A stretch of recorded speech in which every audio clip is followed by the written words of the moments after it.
The alien queen wanted only one reward, he a human warrior. And everyone was stunned. Commander Marcus Chen stood on the bridge of the Terran flagship Defiance, watching death approach from every direction. The view screen showed thousands of dark shapes moving through space like a black tide. The void swarm had finally reached Earth's solar system. Sir, we count over 10,000 enemy ships, reported Lieutenant Sarah Kim.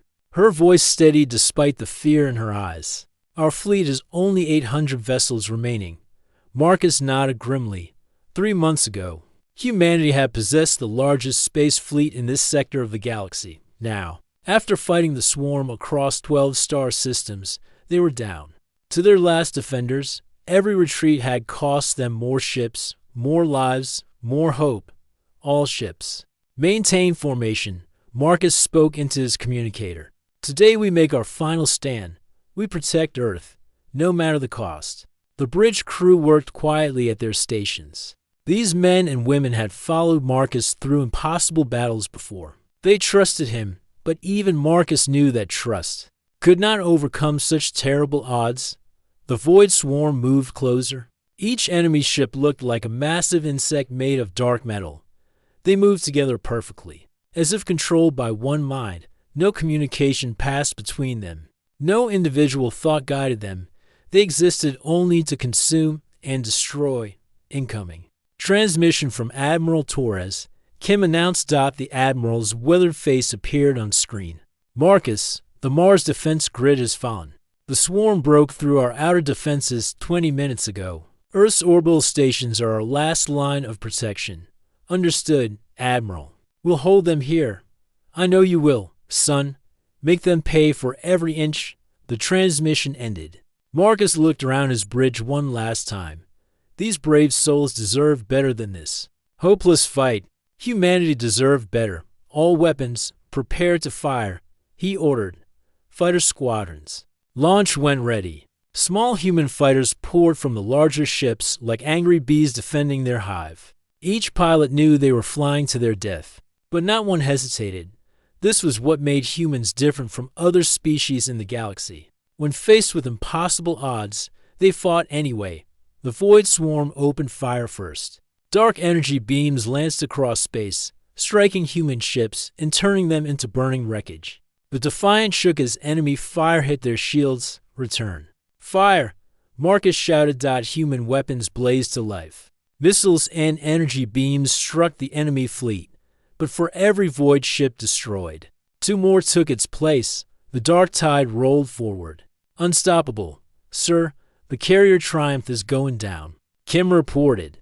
Captain Rodriguez is evacuating his crew. Marcus watched the massive ship break apart under enemy fire. 3,000 souls aboard that vessel, and now they were gone.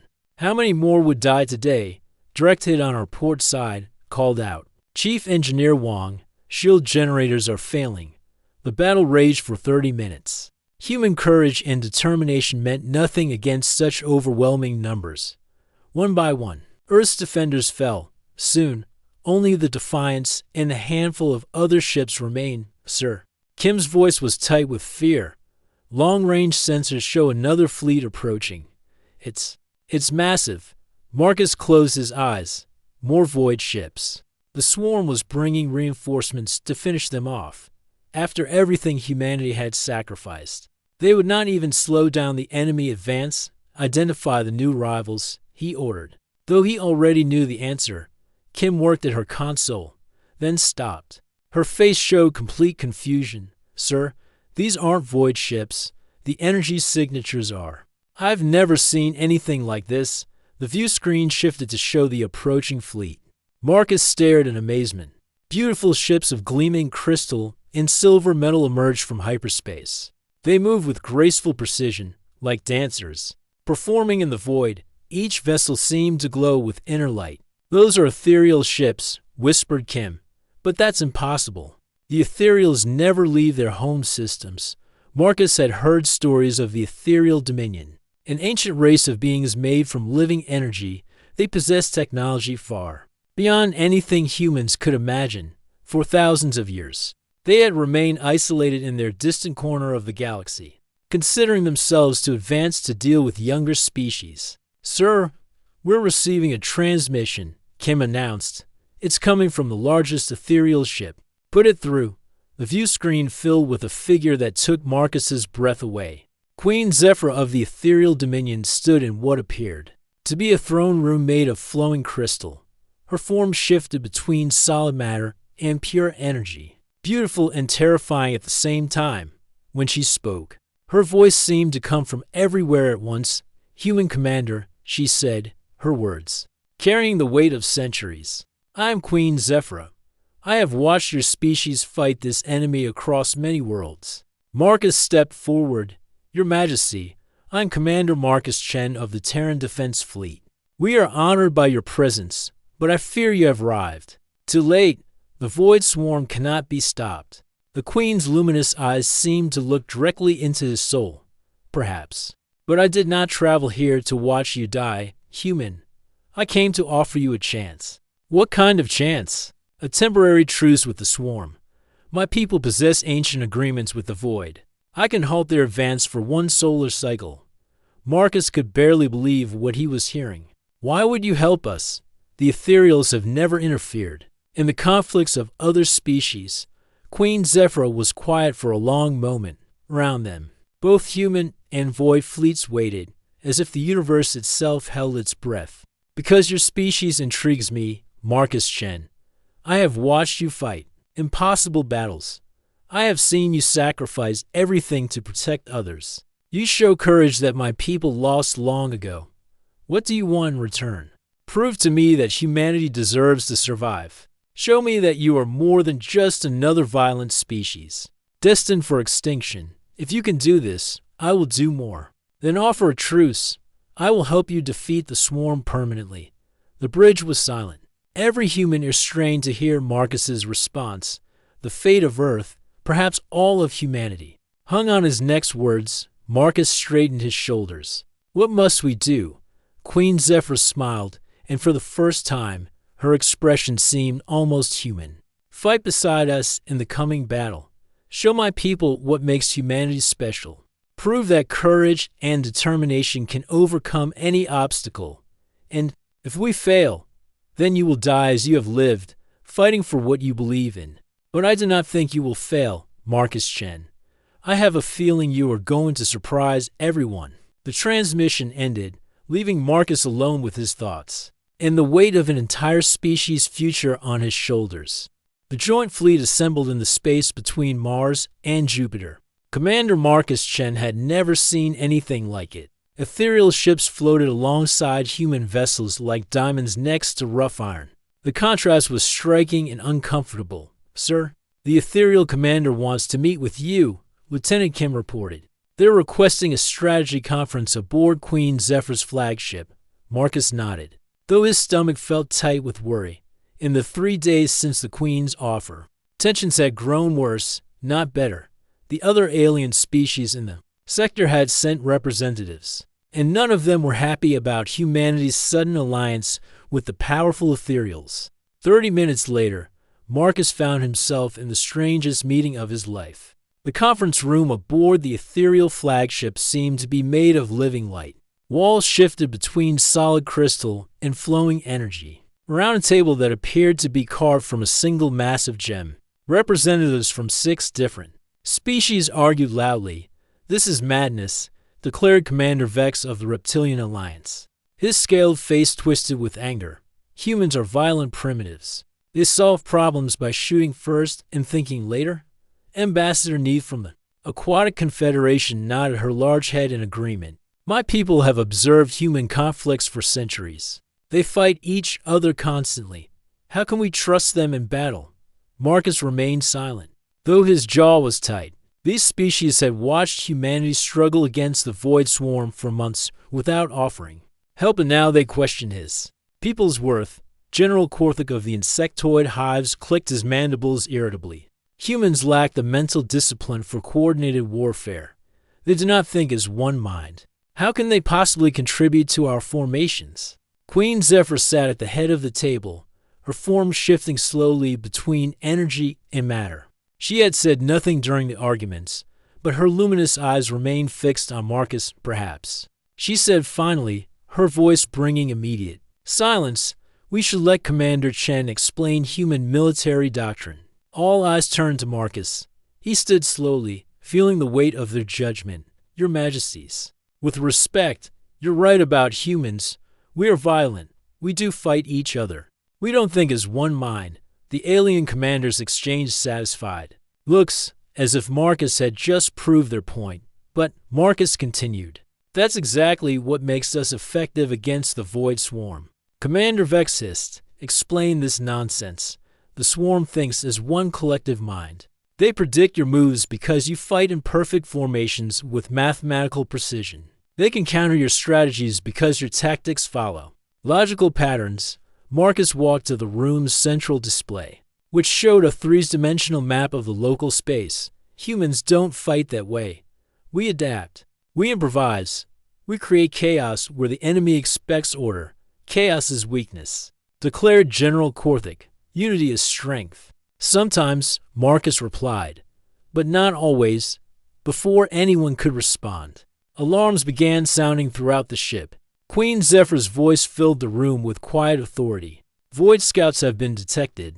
A small force, perhaps 50 ships. They appear to be testing our defenses. Commander Vex stood immediately. My ships will form the primary attack formation. We'll crush them quickly. Wait, Marcus said. Let me handle this. Let me show you what human tactics can do. The alien commanders looked skeptical, but Queen Zephyr nodded slowly. Very well, Commander Chen. You have command of this engagement. 15 minutes later, Marcus sat in the captain's chair of a human destroyer, leading a mixed squadron of 20 ships toward the approaching Void Scouts. The enemy vessels moved in their typical formation, a perfect geometric pattern that maximized their firepower while protecting their weaker units. All ships, this is Commander Chen, he spoke into his communicator. Ignore standard formation protocols. I want you to spread out randomly. Make it look like we don't know what we're doing. Lieutenant Kim, who had joined him for this mission, looked worried. Sir, the alien ships are having trouble following those orders. They keep trying to form up in proper attack lines. Marcus smiled grimly. Tell them to think like humans. Be unpredictable. The two forces closed rapidly. The Void ships maintained their perfect formation, preparing to unleash coordinated volleys that would devastate any organized enemy fleet. But Marcus's squadron looked anything but organized. Human ships darted back and forth like insects. The alien vessels in the mixed squadron tried to copy this behavior, though their movements looked awkward and confused to outside observers. The entire human formation appeared to be falling apart. Enemy opening fire, reported the weapons officer. Dark energy beams lanced out from the Void ships, aimed at where a proper formation would be. But the human ships weren't where they were supposed to be. Half the enemy's shots missed completely. Now, Marcus shouted, all ships, converge on their flanks. Use the asteroid field for cover. The apparently chaotic human formation suddenly revealed its purpose. While the enemy had been firing at empty space, Marcus's ships had positioned themselves perfectly to attack from multiple angles. They used floating space rocks as shields, popping out to fire before disappearing again. The Void Scouts, programmed to fight organized enemies, couldn't adapt fast enough. Their collective mind had calculated responses to standard tactics, not to Marcus's improvised strategy. Target their command ship, Marcus ordered. All fighters, attack from above and below simultaneously. Human pilots dove and climbed in patterns that seemed random, but actually formed a complex three-dimensional assault. The enemy couldn't track all the different attack vectors at once. Within 20 minutes, the Void Scout force was destroyed. Not a single human ship was lost. Back aboard Queen Zephyr's flagship, the conference room was silent. The alien commanders stared at the battle recordings with expressions of confusion and amazement. How did you know where to position your ships? Asked Ambassador Neath. Marcus shrugged. I didn't plan it completely. We adapted as the battle developed. That's what humans do. But without coordination, without unity, how do you maintain order? General Korthik seemed genuinely puzzled. We don't maintain order, Marcus replied. We create controlled chaos. Each ship captain makes decisions based on the situation they see. Sometimes it looks messy, but it works because the enemy can't predict what we'll do next. Queen Zephyra leaned forward, her eyes glowing brighter. Your people fight as individuals, yet somehow achieve collective success. Yes, Your Majesty, unity is important, but so is the ability to think for yourself. Humans balance both. Commander Vex was quiet for a long moment. Finally, he spoke, his voice grudging but respectful. Perhaps there is more to human warfare than we understood. Queen Zephyr smiled, and for the first time since the alliance began, Marcus felt hope. Maybe this crazy partnership could actually work. Prepare the full fleet, the Queen commanded. Commander Chen, you will work with my tactical officers to develop new strategies. It seems we have much to learn from each other. As the meeting ended, Marcus realized that something important had changed. The other species no longer looked at humans as primitive warmongers. They were beginning to see humanity's true strength, the ability to find new solutions to old problems. The real test, however, was still coming. The sight took Marcus's breath away.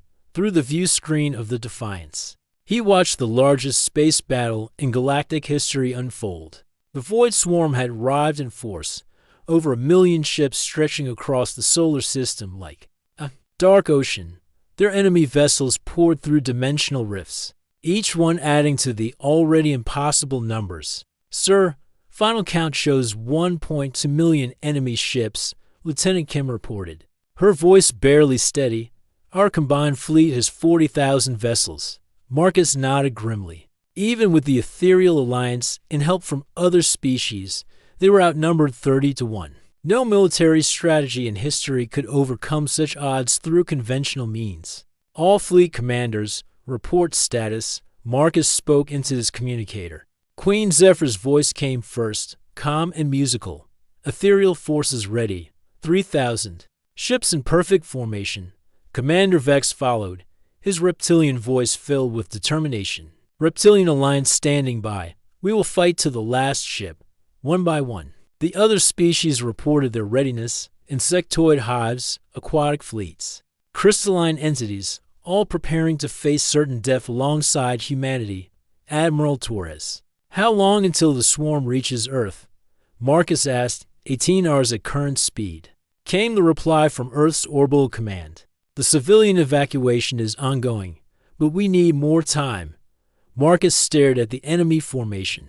The void ships move with perfect coordination, their hive mind directing every action. No wasted movement, no confusion, no fear, just cold efficiency, aimed at consuming everything in their path. Sir, Kim said quietly, the fleet commanders are waiting for orders. Marcus had spent 3 sleepless days studying the enemy.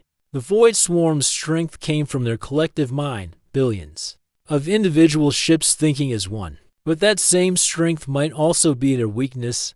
Open a channel to all ships, Marcus commanded. All commanders, this is Chen.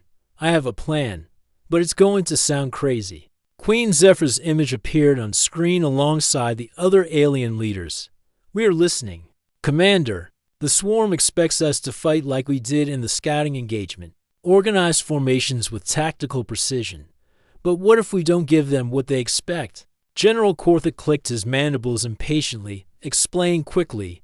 The enemy approaches. Marcus pulled up a tactical display. The hive mind processes information mathematically. It predicts our moves based on logical patterns. But humans don't always think logically. Commander Vex hissed in confusion. You want us to abandon all strategy? No. Marcus replied. I want us to create beautiful chaos. Every ship moves independently, following their own captain's judgment. No formations, no predetermined patterns. Pure improvisation. Ambassador Nith's large eyes widened. That's not tactics.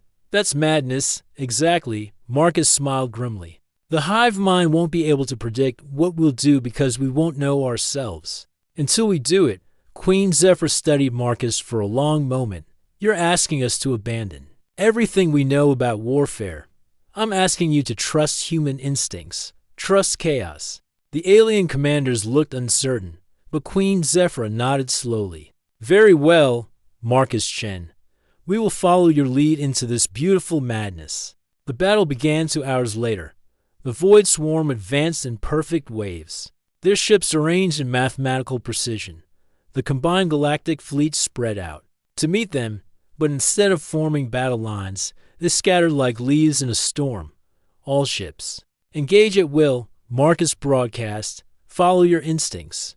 Be unpredictable. Human ships dove and weaved through space, each captain making split-second decisions. The alien vessels tried to copy this behavior, though their movements looked awkward at first. Slowly, they began to understand, think like an individual, not like part of a formation. The first contact was explosive. Void ships fired perfectly coordinated volleys at where enemy fleets should have been, but found only empty space. Meanwhile, ships from the Galactic Alliance attacked from dozens of random directions. Sir, the enemy formation is showing stress patterns, Kim reported excitedly. Their coordination is breaking down in Sector 7. Marcus watched the tactical display with growing hope. The hive mind was struggling to process the chaos. It had calculated responses to every known military strategy, but it couldn't predict pure improvisation. All fighters, deployed randomly. Marcus ordered, "Don't follow standard attack patterns. Make it up as you go." Thousands of small fighters poured from the larger ships like angry insects. Each pilot chose their own target, their own approach, their own tactics. The result looked like complete disorder, but it was working. The Void Swarm began to fracture. Parts of their fleet moved to counterattacks that never came. Other sections fired at positions the Alliance had already abandoned. The perfect unity of the hive mind was becoming a weakness against such unpredictable opponents. Marcus. Queen Zephyr's voice came through the communicator. Your strategy is working. The enemy is making errors. But Marcus could see the bigger picture on his sensors. Despite their success, the sheer numbers were still overwhelming. For every void ship destroyed, 5 more took its place. The Alliance was winning battles but losing the war. Kim, scan for the swarm's central command node, Marcus ordered. Sir, they're approximately 10,000 kilometers behind their main force. It's a massive ship, heavily defended. Marcus studied the readings. The command node was the heart of the hive mind, the source of their coordination. If it could be destroyed, the entire swarm would collapse into confusion. It's surrounded by their best ships, Kim added. No way to get through with a full attack force. Marcus made his decision. Prepare my fighter for launch, sir. Kim looked shocked. You can't be serious. A single ship might get through where a fleet can't. The hive mind won't expect a solo suicide run. Queen Zephyr's image appeared on screen immediately. Marcus, this is madness. You cannot possibly survive such an attack. Maybe not, Marcus replied, already heading for the hangar bay. But someone has to try. Keep the fleet engaged. Make sure the chaos continues. 15 minutes later, Marcus launched his fighter from the Defiance. Behind him, the greatest space battle in galactic history raged on. Ahead lay certain death and a small chance to save everyone he cared about. His fighter was loaded with a special weapon, a quantum torpedo, designed to create feedback loops in electronic systems. If he could deliver it to the command node, it might cripple the hive mind permanently. Marcus flew through the battle zone, dodging energy beams and exploding ships. The chaos strategy was still working. Void ships were firing at shadows, while Alliance vessels struck from unexpected angles. Marcus, Queen Zephyr's voice filled his fighter. The entire galaxy is watching. You carry all our hopes. I know, Marcus replied, staring toward the heavily defended command node. Take care of my people if this doesn't work. Enemy fire intensified as he approached the target. His fighter's shields failed, then his weapons, then his engines. But momentum carried him forward on his final approach. Goodbye, everyone, Marcus whispered, and fired the quantum torpedo. The explosion was magnificent and terrible. The command node erupted in brilliant light, sending shock waves through the entire Void fleet. Across the battlefield, enemy ships suddenly stopped their coordinated movement, drifting aimlessly as their hive mind fractured. Marcus's fighter tumbled through the debris field, powerless and broken. Through his failing life support, he could hear Queen Zephyr's voice calling his name, but darkness was closing in. The impossible victory was won, but at the highest price. The search took 6 hours. Queen Zephyr's personal rescue ships combed through the debris field where the Void Command Node had exploded, looking for any sign of Marcus's fighter. Most of the galactic fleet had already begun celebrating their impossible victory, but the ethereal queen refused to give up. Your Majesty, her chief navigator reported, we found something, a badly damaged fighter craft, approximately 12 kilometers from the explosion site. Queen Zephyr materialized on the bridge of a rescue vessel, her energy form crackling with urgency. Life signs, weak, but present, the human is alive. 20 minutes later, Marcus Chen lay unconscious in the medical bay of the ethereal flagship. His body was broken, several ribs cracked, internal bleeding. Severe radiation exposure, but he would live. Queen Zephyr stood beside his medical pod, watching the strange human who had saved them all. He did what none of us thought possible, she whispered to her medical officer. He turned chaos into victory. 3 days later, Marcus had recovered enough to attend the Grand Council meeting. The greatest gathering in galactic history took place on the neutral station of Harmony Point, a massive structure built specifically for interspecies diplomacy. Representatives from over 50 different civilizations filled the council chamber. The room itself was a marvel of engineering. Environmental zones created perfect conditions for every type of being, from the crystalline entities who needed high-energy fields to the aquatic species who required water-filled spheres. Marcus sat with the human delegation, still wearing bandages, but insisting he was well enough to attend. Around him, the greatest minds and leaders in the galaxy had come to decide the future of their worlds. High Chancellor Zirian of the Central Authority stood at the chamber's center. His voice boomed across the vast space. We gathered today to honor those who led us to victory against the Void Swarm. Never before has such cooperation existed between our species. Never before has such a victory been achieved against impossible odds. Applause filled the chamber, various species expressing approval through sound, light, vibration, and energy pulses. Today we distribute the rewards of victory, Zirian continued. The spoils of war, territorial rights, access to ancient technologies, and trading privileges across all sectors. Marcus watched as various species were honored for their contributions. The Reptilian Alliance received mining rights to 12 star systems. The insectoid hives gained access to advanced manufacturing technologies. Each species was given rewards proportional to their sacrifice and contribution. Finally, Chancellor Zirian turned toward the section where Queen Zephyr sat upon a throne of living crystal. Her presence dominated the chamber, even in this gathering of powerful beings. The ancient ethereal queen commanded absolute respect. Your Majesty, Zirian said formally, the ethereal dominion's contribution to this victory cannot be measured. Your fleet's strength, your tactical wisdom, and your decision to ally with the younger species turned certain defeat into glorious triumph. The chamber fell silent.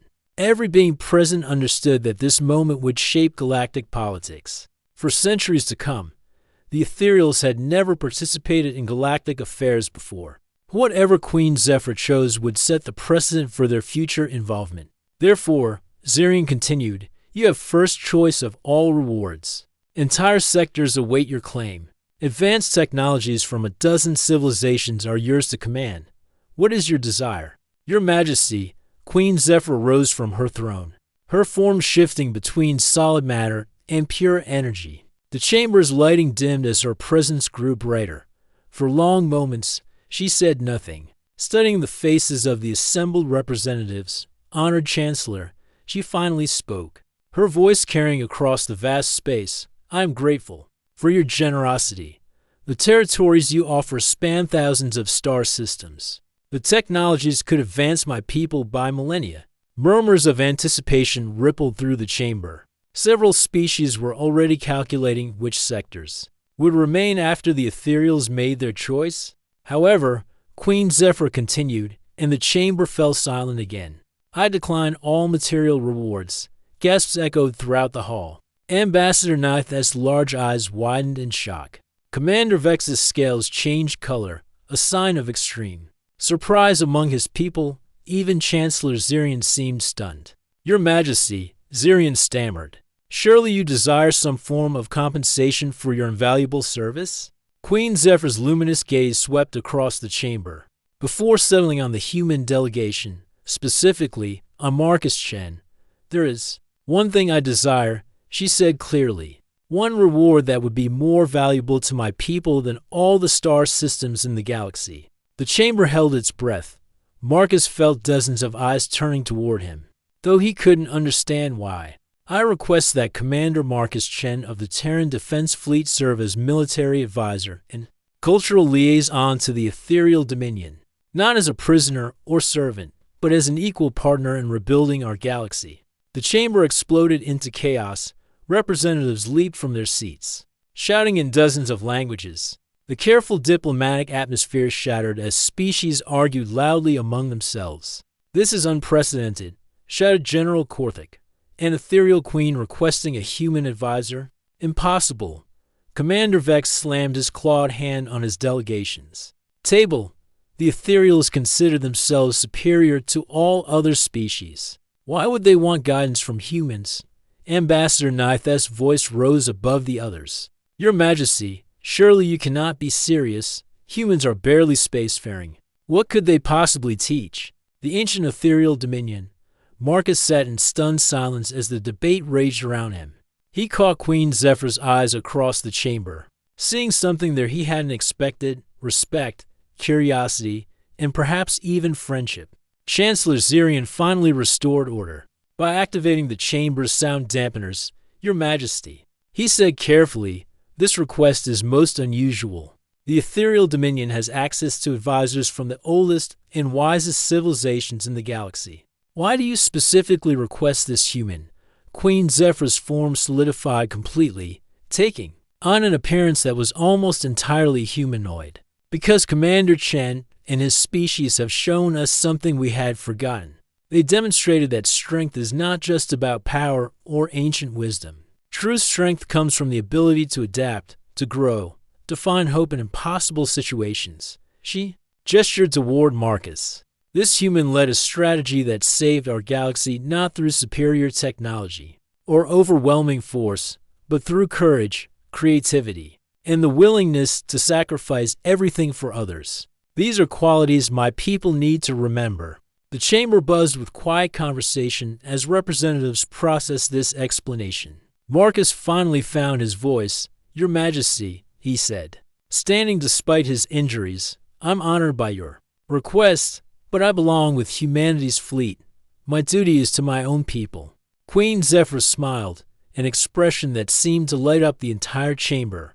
Commander Chen, consider this. By working with the Ethereal Dominion, you would not abandon your people. You would become the bridge between our civilizations. Together, we could create something new, a partnership that benefits all species in the galaxy. Marcus looked around the chamber at the faces of representatives from dozens of worlds. Some showed anger, others confusion, but many displayed something else: hope. The idea of humans and ethereals working together opened possibilities that none of them had imagined. I need time to consider this, Marcus said finally.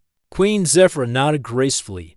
Of course, but know this, Marcus Chen, your decision will shape the future of our galaxy.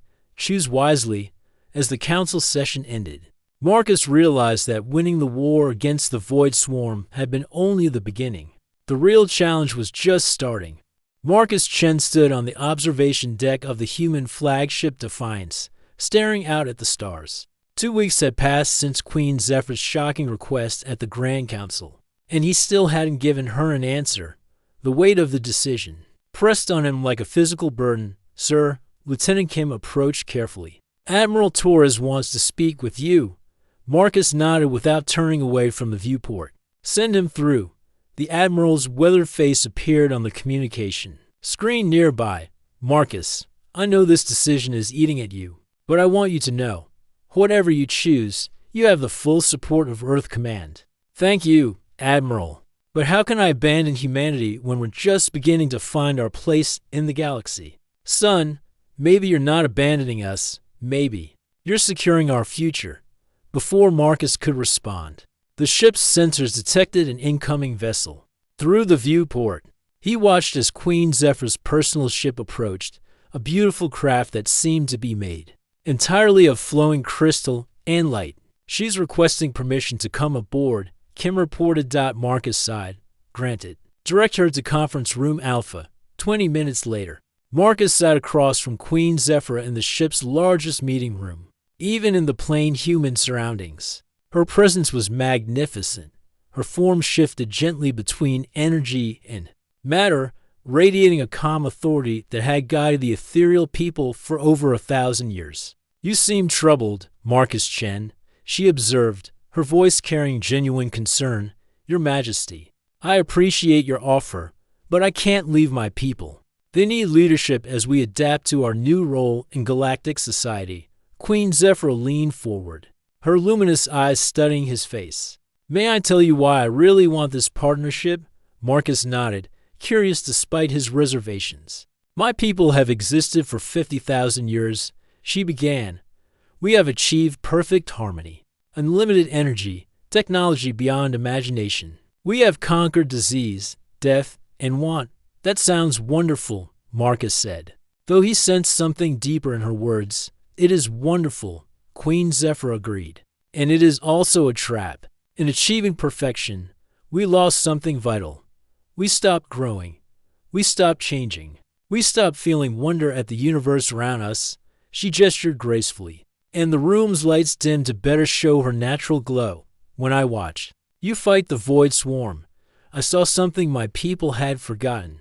I saw beings who faced certain death with courage, who created beauty from chaos, who sacrificed themselves for others. Without hesitation, Marcus listened intently as she continued. Your species is young, Marcus. You make mistakes. You fight among yourselves. You struggle with problems we solved millennia ago.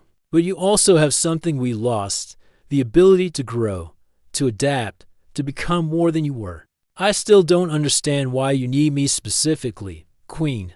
Zephyr smiled, and for a moment she looked almost human. Because you represent the best of what humanity offers. You balance wisdom with courage, strategy with compassion. You think as an individual, but fight for your community. These are the qualities my people need to remember. Marcus was quiet for a long moment, considering her words. What exactly would this partnership involve? You would help train our military forces in adaptive tactics. You would advise our leaders on decision-making that balances logic with intuition. Most importantly, you would help us remember how to embrace change instead of fearing it. And in return, your people would gain access to ethereal technology, but more gradually and thoughtfully than typical first contact scenarios. We would help humanity develop into a true spacefaring civilization without losing what makes you special.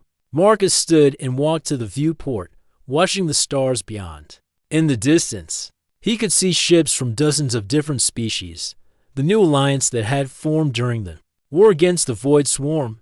There's something else, isn't there? He asked. Something you haven't told me. Queen Zephyr joined him at the viewport. You are very perceptive. Yes, there is more. The galaxy is changing, Marcus. The victory against the Void Swarm has created new possibilities, but also new challenges. Other ancient threats may emerge. Other opportunities for cooperation may arise. She turned to face him directly. I believe that the partnership between humans and ethereals could become a model for all species. Your chaos and our order, your emotion and our logic, your youth and our experience, together, we could create something that benefits everyone. Marcus thought about his conversation with Admiral Torres, about the other species at the Grand Council, about the future of humanity among the stars. Slowly, he began to understand what Queen Zephyr was really offering. This isn't just about military advice, is it? He said. You're talking about creating a new kind of civilization. Exactly. Queen Zephyr replied, a civilization that values both unity and individuality, both wisdom and wonder, both peace and the courage to fight for what matters. Marcus made his decision. I accept your offer, Your Majesty, but I have conditions. Name them. I want regular communication with Earth. I want human officers included in any joint missions. And I want guarantee that this partnership will benefit all species, not just humans and ethereals. Queen Zephyr's smile brightened the entire room. Agreed, with one addition. I want you to choose a human aide to work with you, someone who can help bridge our cultures. Lieutenant Kim, Marcus said immediately, she's brilliant, adaptable, and understands both military strategy and diplomacy. Excellent choice. When do you want to begin? 6 months later, Marcus stood on the bridge of an ethereal human hybrid ship, watching the first joint colony take shape on the planet below. The settlement was unlike anything the galaxy had ever seen. Ethereal crystal structures growing alongside human metal buildings, creating architecture that was both beautiful and practical. Lieutenant Kim worked beside him, now serving as cultural integration officer. Sir, the first batch of ethereal students has arrived at the Human Military Academy on Mars, and our first group of human scholars has begun studying at the Ethereal Wisdom Centers. Marcus nodded, watching children from both species play together in the colony's central park. Human children chased balls while ethereal younglings shifted between light and matter, their laughter creating harmony in the air. A report from the Galactic Council. Kim continued. The Reptilian Alliance wants to establish a similar partnership with the crystalline entities. The insectoid hives are requesting cultural exchanges. With the Aquatic Confederation, the model is spreading. Marcus observed with satisfaction. Queen Zephyr materialized beside them, her presence now familiar and comfortable. The latest intelligence reports show 3 more ancient threats stirring in the outer galaxies. But now we have something we didn't have before. What's that? Marcus asked. Hope, she replied. And the knowledge that different doesn't mean inferior, it means opportunity. Marcus looked out at the colony below, where beings from a dozen different species worked side by side. Engineers from the Reptilian Alliance helped human architects design buildings that could accommodate ethereal energy forms. Aquatic scientists shared their knowledge with insectoid researchers. You were right, Marcus told Queen Zephyr. This is bigger than just humans and ethereals. We're creating something new. We are creating the future, she agreed. A future where diversity is strength, where cooperation doesn't require uniformity, and where every species can contribute something valuable. As the hybrid ship moved through space toward their next diplomatic mission, Marcus realized that winning the war against the Void Swarm had indeed been just the beginning. They were now building something far more important than military victory. They were building a galaxy where all beings could thrive together. The human warrior who had saved the galaxy through sacrifice and courage was now helping to heal it through understanding and partnership. And for the first time since humanity had reached for the stars, Marcus was certain they were ready for whatever came next.